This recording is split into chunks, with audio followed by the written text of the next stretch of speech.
Bismillahirrahmanirrahim. Assalamualaikum warahmatullahi wabarakatuh. Alhamdulillah wassalatu wassalamu ala Rasulillah sallallahu alaihi wa ala alihi wa sahbihi wa man tabi'ahum bi ihsanin ila yaumiddin. Alhamdulillah kita ketemu lagi di pelajaran tematik ya. Kita udah masuk ke tema 3 pembelajaran 1 dan 2 bersama Bu Kiki.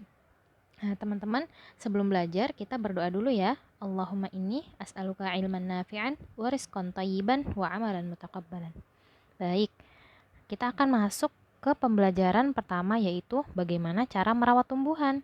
Seperti tema sebelumnya, kita kan sudah belajar untuk menyetek ya. Kita sudah bisa mempraktikkan untuk menanam dengan cara menyetek. Nah, itu gimana tuh? Tumbuhannya tumbuh nggak di rumah? Coba tumbuhannya dirawat nggak? Caranya merawat bagaimana sih? Pertama, tumbuhan membutuhkan air, jadi kita harus menyiramnya. Kenapa? Karena dia akan melakukan proses fotosintesis seperti yang sudah kita pelajari di tema pertama ya. Proses fotosintesis itu membutuhkan air dari tanah, kemudian dibantu cahaya matahari dan karbon dioksida. Kalau misalnya tumbuhan itu tidak disiram, maka dia akan layu. Karena dia tidak bisa melakukan proses fotosintesis, tidak bisa memproduksi makanan, jadi tumbuhannya lemes. Kita aja kalau nggak minum bisa lemes kan? Nah, tumbuhan juga begitu, dia tidak akan bisa memperoleh makanan jika tidak disiram. Jadi proses fotosintesisnya tidak berjalan dengan baik. Kemudian setelah itu kita lakukan pemupukan. Nah, pupuk ini seperti suplemen ya, suplemen bagi tumbuhan.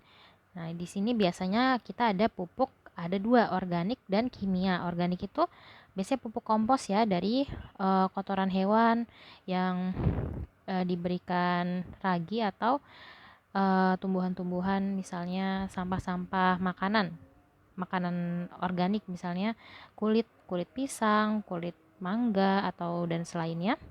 Itu bisa diragikan atau dibuat sebagai pupuk kompos. Nah, dia ada lagi nih namanya pupuk kimia. Pupuk kimia itu biasanya bulat-bulat kecil, NPK. Nah, di situ kemudian kita melakukan pemangkasan. Jadi, pohon-pohon atau daun-daun yang sudah terlihat menguning bisa dipangkas, dan batang-batang yang sudah kelihatan tua atau mengering bisa dipatahkan ya, dipangkas. Karena apa?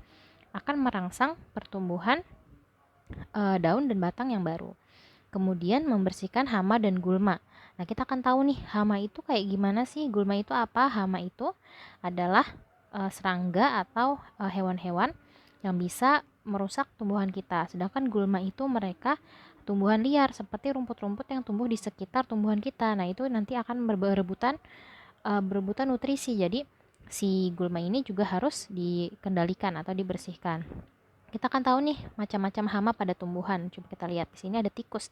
Biasanya tikus ada di sawah ya, teman-teman bisa lihat tikus juga ada di rumah, dan dia sangat binatang yang sangat mengganggu, suka makan apa aja. Tikus ini biasanya di sawah itu dia makanin padi-padinya petani, jadi dia sangat merugikan para petani. Kemudian ada ulat. Nah, kita sering lihat di daun ada ulat. Nah, ulat ini kan makan daun ya. Jadi itu juga sebagai hama atau pengganggu bagi tumbuhan kita. Tumbuhan kita terlihat bolong-bolong daunnya. Kemudian ada walang sangit, ya bau banget ini ya. Kemudian ada urang. Urang ini juga tumbuh di balik daun-daun padi ini. Dia juga biasanya memakan padi-padi, jadinya kosong kalau ada urangnya. Nah, ini juga harus dibasmi dengan menggunakan pestisida namanya kalau membasmi hama. Kalau membasmi gulma, karena dia tumbuhan, jadi namanya kita menggunakan herbisida. Nah, kita lihat ya. Nah, seperti ini herbisida dan pestisida disemprotkan ke tanaman. Kemudian setelah kita mengetahui cara merawat tumbuhan, kita berlanjut ke pelajaran PKN, yaitu kewajiban sebagai anak. Nah, apa sih kewajiban itu? Kewajiban adalah segala sesuatu yang harus dilaksanakan. Nah, jadi sebagai anak kita mempunyai kewajiban, kita harus melaksanakan sesuatu. Nah, kemudian sebagai orang tua pun juga punya kewajiban. Nah, setiap orang di dunia ini, setiap orang maupun dia posisinya menjadi anak, orang tua, atau pekerja, atau sebagai guru, sebagai murid, nah mereka itu semua mempunyai kewajiban yang harus dilaksanakan. Nah, kita akan belajar nih, kita akan mengenalkan kalian nih sebagai anak-anak, apa sih kewajiban kalian sebagai anak. Sebagai anak di rumah, kewajiban kalian adalah menghormati orang tua yang pertama, kemudian patuh pada perintah umi dan abinya, membantu pekerjaan umi dan abi seperti nyapu, ngepel, membersihkan kamar. Itu merupakan kewajiban kalian sebagai anak. Kemudian kewajiban kita sebagai makhluk Allah. Nah, sebagai makhluk Allah apa? Kita harus menjadi umat, menjadi orang-orang yang menuruti perintah Allah dan Rasulnya. Kemudian kita juga harus menuruti perintah Allah ketika kita sholat, seperti sholat, puasa, kita harus turut patuh dengan perintah Allah.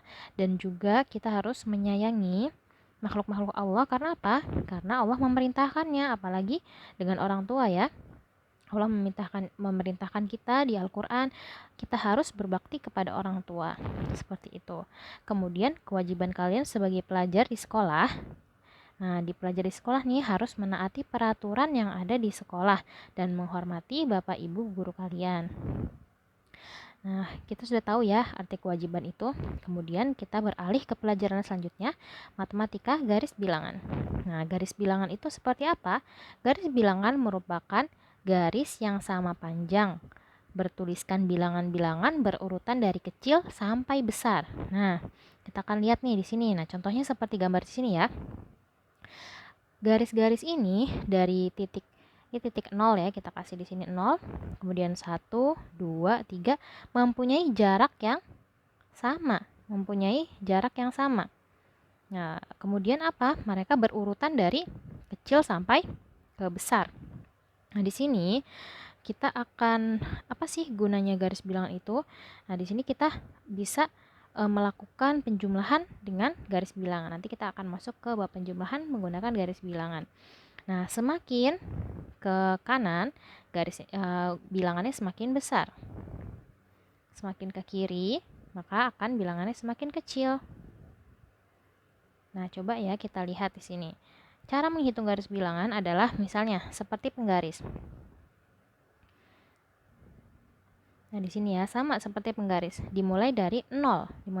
Misalnya 4 berarti 1, 2, 3, 4. Sama seperti penggaris ya. Kita hitung dari 0. 1, 2, 3, 4 gitu. Nah, misalnya nih kita bisa melakukan penjumlahan juga menggunakan garis bilangan ini.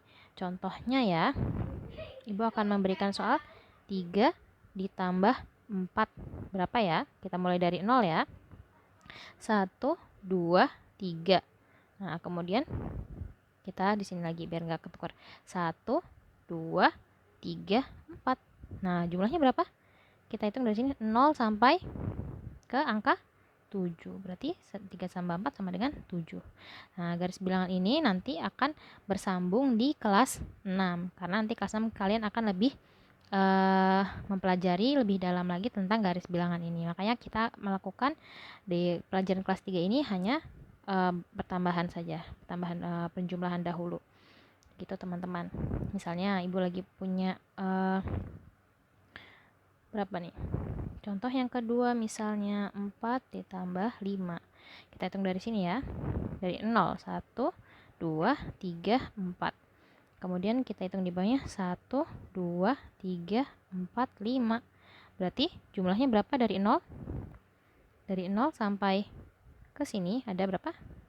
Sama dengan 9. Oke. Gampang kan anak-anak? Kemudian, nah sekarang kita sudah selesai, alhamdulillah di pembelajaran pertama dan kedua ini.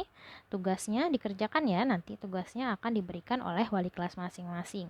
Barakallahu fikum anak-anak, jazakumullah khairan telah menyimak pelajaran Ibu dengan baik. Assalamualaikum warahmatullahi wabarakatuh.